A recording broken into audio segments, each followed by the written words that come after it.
Hello, everybody. This is Megan, and welcome to Tea Time Crimes, the true crime podcast that explores women's stories under the lens of murder and mayhem.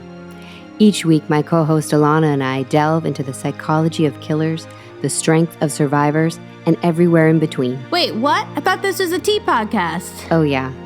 And Alana is left completely in the dark for each episode. So join us every week for a fascinating case with Alana's fresh perspective and a comprehensive yet accidentally comedic tea review. I bring the tea and she brings the crimes. Find us wherever you listen to your podcasts. Tea Time Crimes out.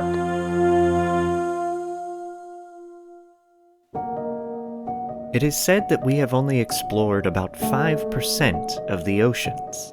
New creatures in the sea are discovered yearly, and many were once thought of as myths. The first live recording of a giant squid wasn't made until 2006, and legends of monstrous sea creatures are as old as human existence, so who's to say there isn't something else in the depths that might be large, dangerous, and scary? Towards the end of the First World War, something very strange happened. A German U-boat was captured off the shores of Northern Ireland. The sub was found on the surface with its crew on the deck and willingly surrendering. The story they told was that of an attack by a giant sea monster. Their vessel damaged beyond repair and the crew desperate to be saved. This is a study of strange.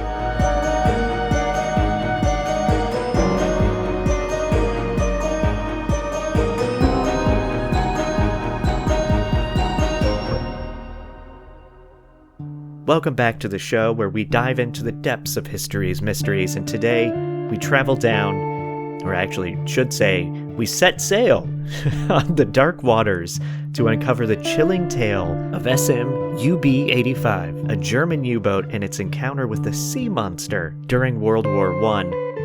I'm Michael May, and today this is a mini-sode, meaning it's just little old me by myself hanging out, sharing this tale with you.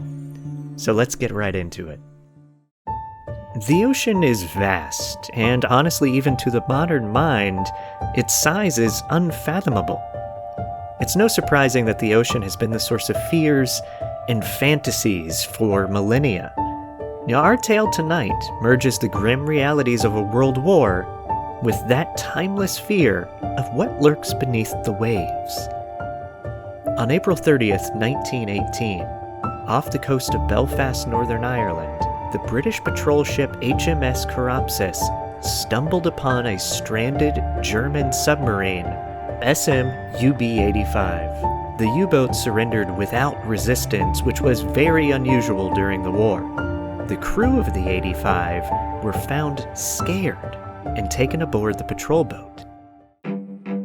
Now, a few weeks before, the sub had started patrolling the waters off the coast of Ireland, carrying 10 torpedoes, which were to target ships carrying supplies between the Americas and the UK. It was captained by Gunther Kreck. The captured crew told a harrowing tale. Their U-boat, they say, had been attacked by a monstrous sea creature. Kreck was in the tower while the sub was surfaced, scanning the horizon for potential targets, when he felt something hit the boat.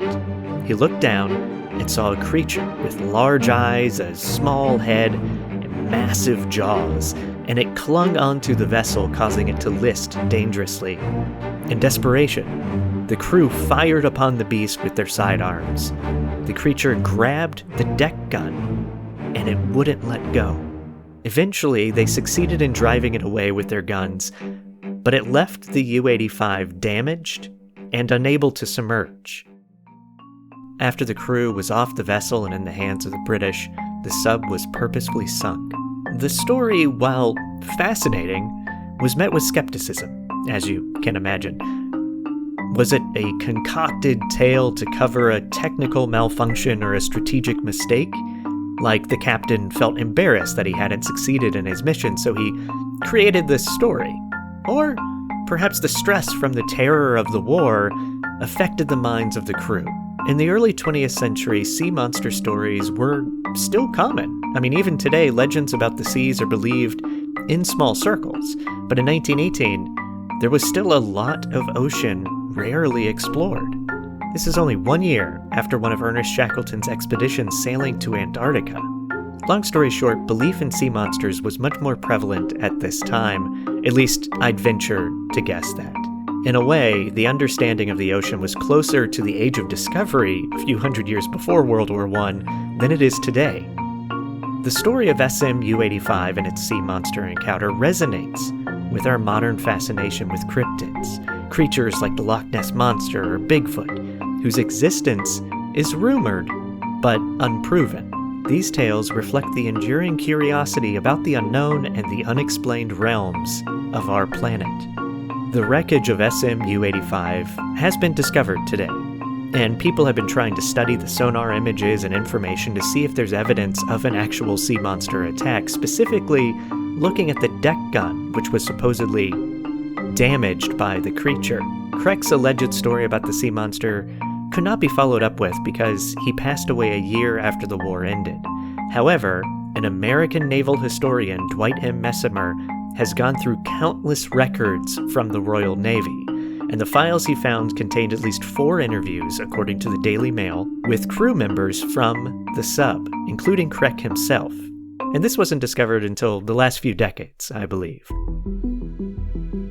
So what did Kreck say? What did these interviews say? Well, Kreck appeared to never have mentioned the monster in any of these official accounts.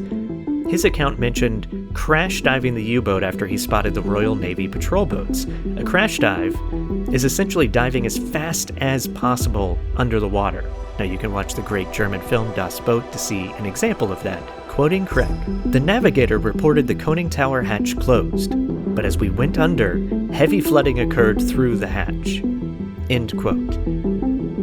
I don't think it takes a scientist to know that water rushing into a submarine is a bad thing. All that water caused massive failures to electronics, the engine, and obviously could cause the ship to sink as well.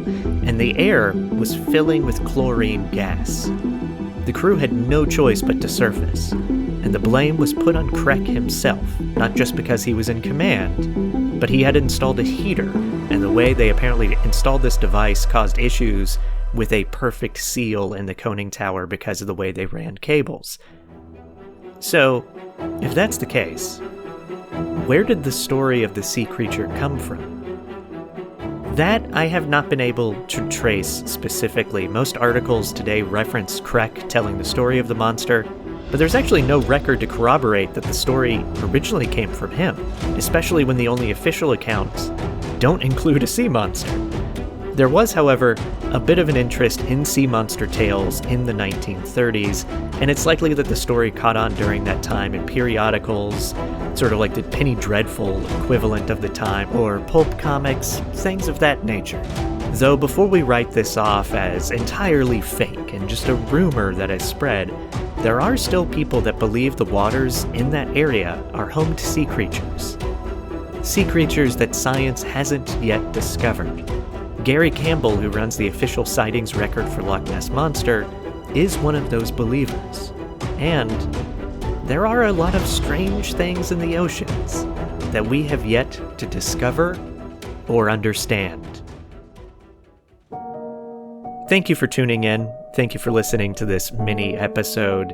If you listened to our episode last week with Mark Allen Miller, you'll know that I am back from a long hiatus. However, I have to take another short one here during the holiday season, and I'll be back in January, much more consistently, just like I was when A Study of Strange first started about a year ago.